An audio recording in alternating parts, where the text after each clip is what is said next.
Hello reading vlog. Today I am starting officially my Once Upon a Readathon reading vlog. I'm in my little brain, I think that this will only span for approximately a week, and I'm just gonna try and cram all of the books in. But it's a bit of a large TBR, unintentional, but I'm still very excited for it. But in this, I will be reading primarily, most likely, djinn books. Books with djinn characters of some way, shape, or form in them. Primarily because I have joined the team Djinn, which is co-hosted by Kristen and Daphne. They're co-hosting for that team. The main host of this readathon is Hannah Blackwell. And it's been a lot of fun so far. The sprints have been really fun. The books are going to be really fun. I'm really excited. A lot of these I will be buddy reading, hopefully, with Daphne and Eliza. Because, of course, what's reading without your best friends, right? So I have already read the first book. I read A Master of Djinn Monday and then wrapped it up Tuesday, but I just was really tired and I just didn't have the energy to come on and try and explain as well as intro this whole video. But I read my first djinn book, which is really exciting. So this is primarily following a detective. I just realized that this is a very large book that I don't know how to explain. It's pretty high fantasy. It's historical and steampunk. I will say right off the bat, I love the writing.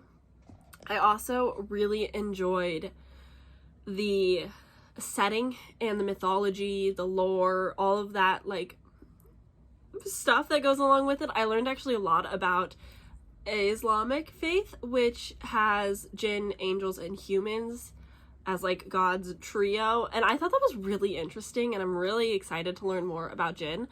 But Cario 1912, Fatma el-Sarai is the youngest woman working for the Ministry of Alchemy, Enchantments, and Supernatural Entities. She's currently not a rookie, especially after preventing the destruction of the universe last summer. So when someone murders a secret brotherhood dedicated to one of the most famous men in history, Al-Jahiz, Agent Fatma is called onto the case. Al-Jahiz transformed the world 50 years ago when he opened up the veil between the magic and the mundane realms. Before vanishing into the unknown, this murderer claims to be Al-Jahiz. Al-Jahiz returned to condemn the modern age for its social oppression. His dangerous magical abilities instigate unrest in the streets of Cairo that threaten to spill over onto the global stage.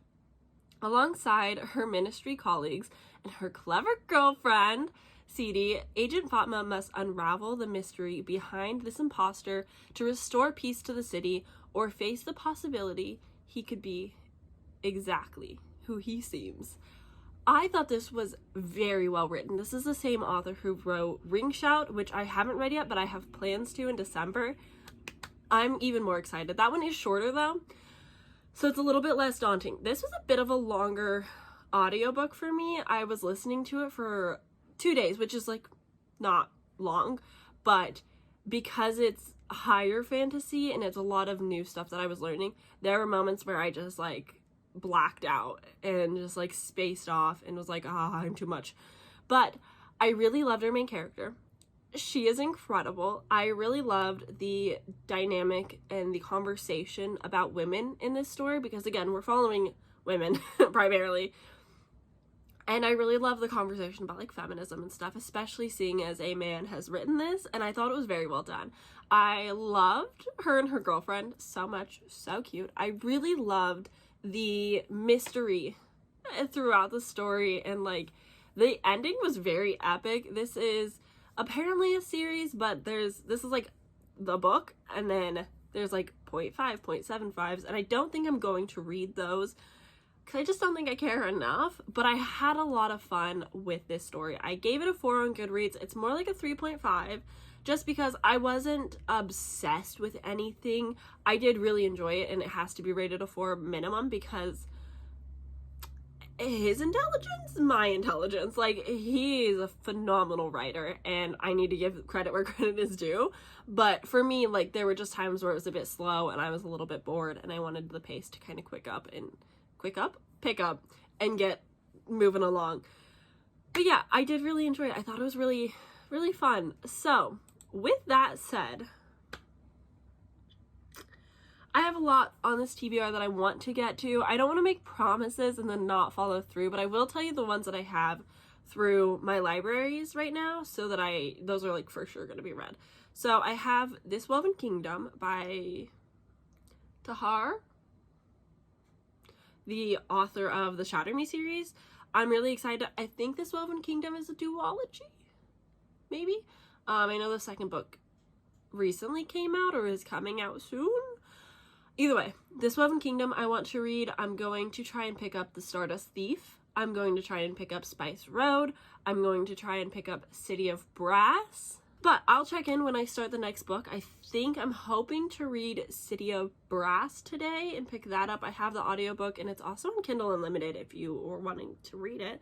But I think that's going to be my plan. We will have to wait and see, though. Hi. So I have started The Stardust Thief by Chelsea Abdullah, and one of my biggest pet peeves about audiobooks is when one narrator is talking at a certain pace, you speed it up to 2.5 speed, it's still slow, but the other narrator talks so fast.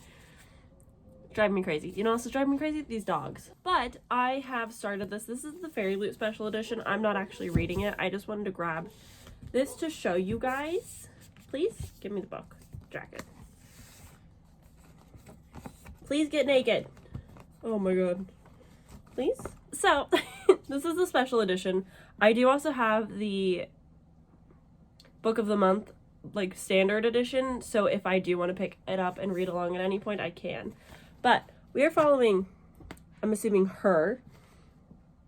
And she, right off the bat, this book starts with djinn, which is perfect. She is friends, ?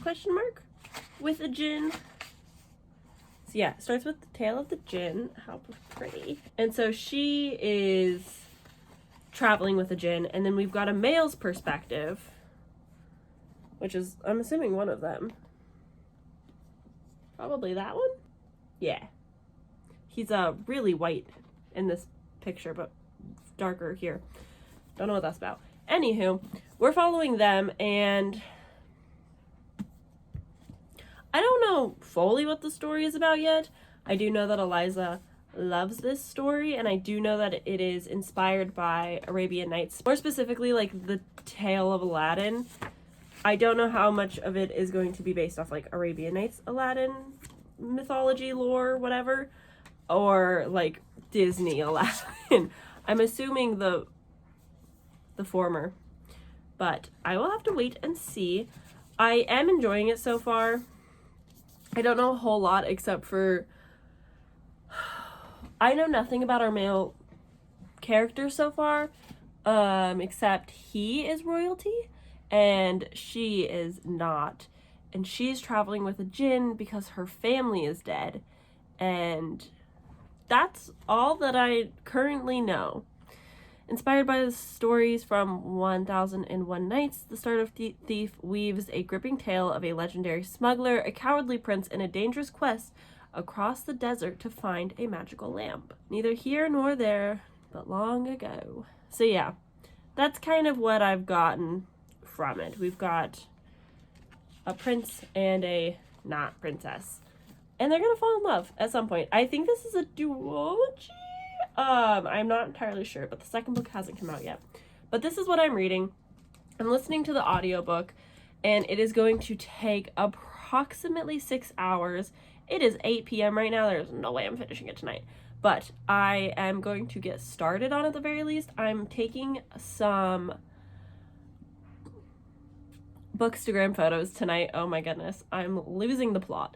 I'm going to take some Bookstagram photos, and then I'm also potentially I'm considering logging my books on Goodreads. I do have like a TBR shelf for books that I own, and at times for like TBR games or just challenges, I want to be able to pull from Goodreads for random prompts, and therefore I need to make sure it's updated. But that sounds like a really daunting project. So we're gonna listen to The Stardust Thief and see how it goes and where we get at, you know? It's gonna be fine.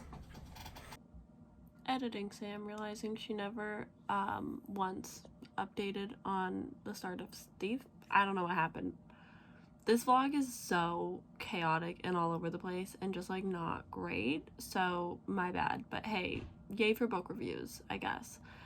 The Stardust Thief. I'll be totally honest with you, I don't remember it anymore. I read this like basically a full month ago, and it's forgettable, which is kind of a shame.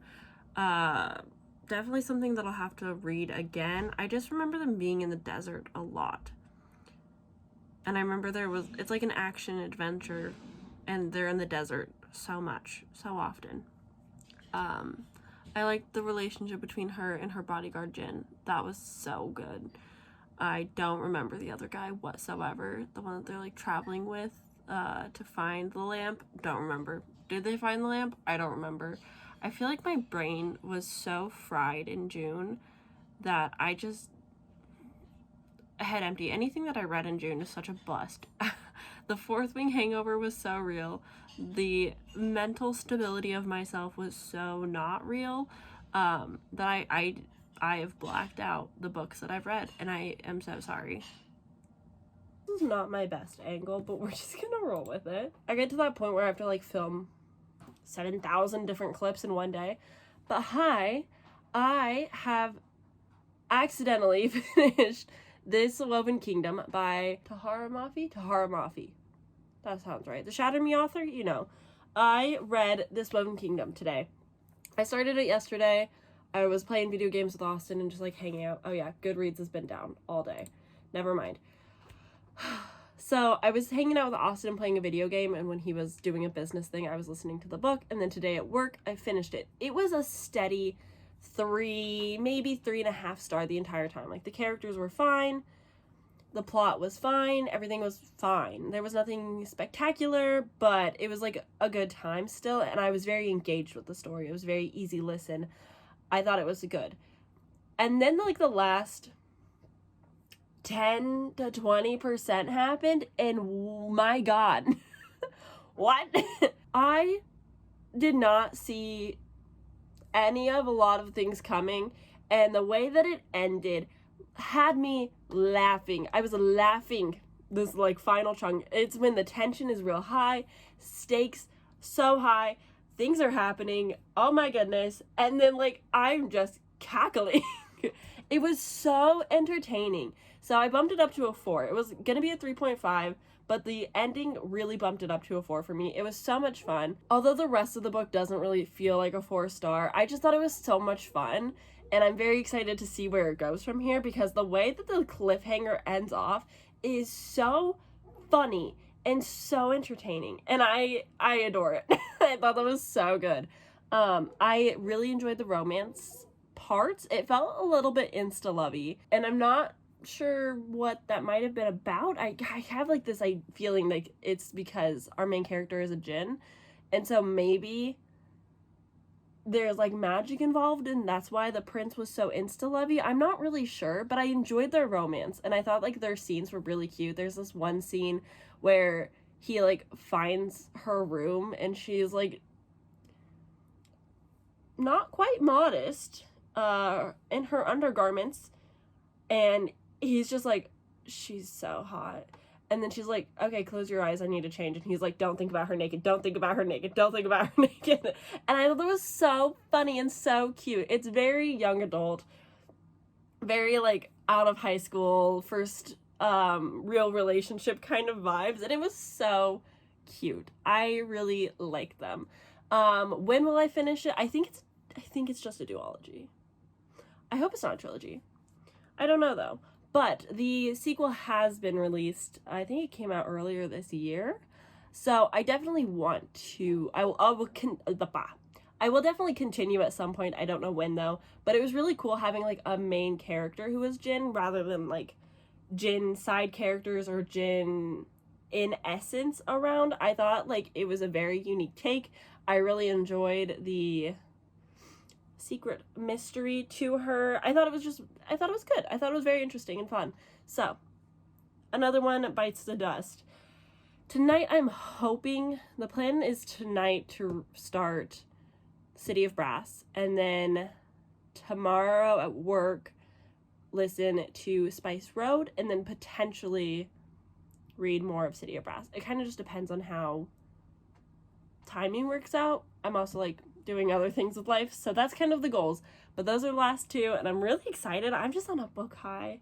I've been really enjoying reading again, so yeah, hopefully. It's scary. I have very high hopes for City of Brass because it is so well loved, and that like makes me a little bit nervous because I'm like, what if it's too high fantasy? Because I'm pretty sure it's young adult, but it feels very adult to people, so that makes me think that it's going to feel very epic.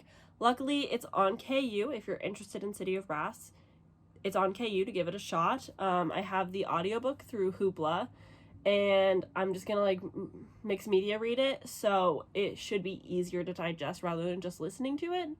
Fingers crossed. We will see. I'll let you know how it goes, but I probably won't start it for another couple of hours, so I'll check in either tonight, maybe most likely tomorrow.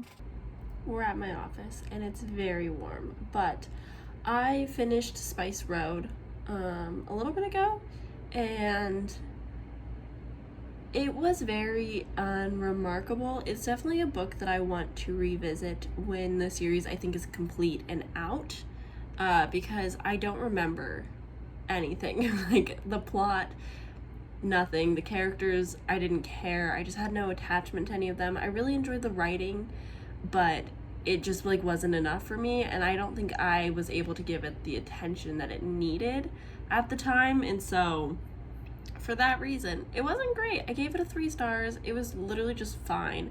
I could barely even tell you what the plot was. I know that it's about a sister whose brother runs away to, I think, sell spice, which is like their form of drugs, but fantasy versions, and she goes to like rescue him and find him, and that's kind of the setup. And I truly don't remember anything else, and I feel terrible about it. That's not normally an issue I have with books, but head empty. I don't know. Hi. Oh my god. Final book. This one took me the longest because it was also the longest, but I was listening to the audiobook and reading the ebook on Kindle Unlimited, so it took me a while. I would get really into it, like I was invested immediately, and I just never wanted to talk about it. I just like picked it up, put it down for a long time, didn't talk about it, which was my bad. But I finished City of Brass today, and oh my god, it's a new favorite book. I absolutely loved and adored everything about it. I love these characters, I love this world, I love the plot. There was literally no wrongs. It was so good. I adored everything in this. We are following 2 perspectives. We've got Nari, who is seemingly just a human, just a chillin' like a villain human, thieving her way around, conning the people, getting what, just doing what she has to do to survive. And she accidentally summons a djinn through song. Whoops. Oh, here he comes. Hi. And she accidentally summons the djinn Dara, who I love with my whole heart. He is my favorite character. I love him so much. And then we also have the perspective of Ali, who is a prince. Hello. And he's kind of giving us the inside political scoop of, Daevabad. And so that's where they kind of meet. So she is being taken to Daevabad, and he is already there. Those are your 2 perspectives. That's what's going on. And where the story goes is just so impeccable. I just loved everything about it. I loved all the characters. I loved the plots. I loved the twists. Those last 80 pages had me screaming, crying on the edge of my seat. I was freaking out. It was incredible. So Now I'm gonna force everybody to read it. But that's the whole video. I don't feel like I vlogged a whole lot because I kind of just updated at the end of books because I've been busy with work and it's hard to fit all the timing in. But you know, hey, we done did it. I read the things. It's now mid-July, so better late than never. Happy Once Upon a Readathon. Thanks, Hannah, for hosting. It was a lot of fun. Just so you know, the djinn team did not win, which is a bit of a bummer, but it was good fun, so it's all good. But yeah, I came away with a new favorite, so it's a win for me. Bye!